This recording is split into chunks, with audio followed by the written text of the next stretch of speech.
A day as a makeup artist. ఈరోజు reception makeover చేయడానికి నేనైతే స్టార్ట్ అయిపోయాను. లొకేషన్ వచ్చేసి ఈసీఎల్ కీసరా.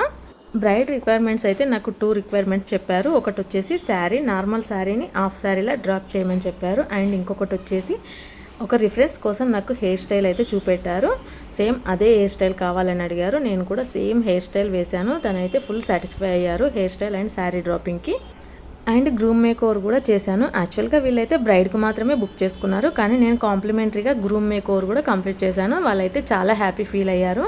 బ్రైడ్స్కి నాదొక చిన్న సజెషన్ అండి, బ్రైడ్కి అండ్ గ్రూమ్కి కలిపి మీరైతే మేకప్ ఆర్టిస్ట్ని బుక్ చేసుకోండి. ఎందుకంటే బ్రైడ్ వచ్చేసి స్టేజ్ పైన బ్రైట్గా కనబడి గ్రూమ్ డల్గా కనబడితే చూడడానికి అంత బాగోదు. ఇంకా ఈ జ్యువెలరీ విషయానికి వస్తే తనైతే ముందు వేసుకున్న జ్యువెలరీ చాలా సింపుల్గా ఉండే, బట్ ఈ జ్యువెలరీలో గ్రీన్ స్టోన్ ఉండే అండి. ఈ అవుట్ఫిట్కి తగ్గట్టు నేనైతే గ్రీన్ స్టోన్ ప్లేస్లో పింక్ నెయిల్ పాలిష్ పెట్టేసి ఇలా అయితే సెట్ చేసేసాను.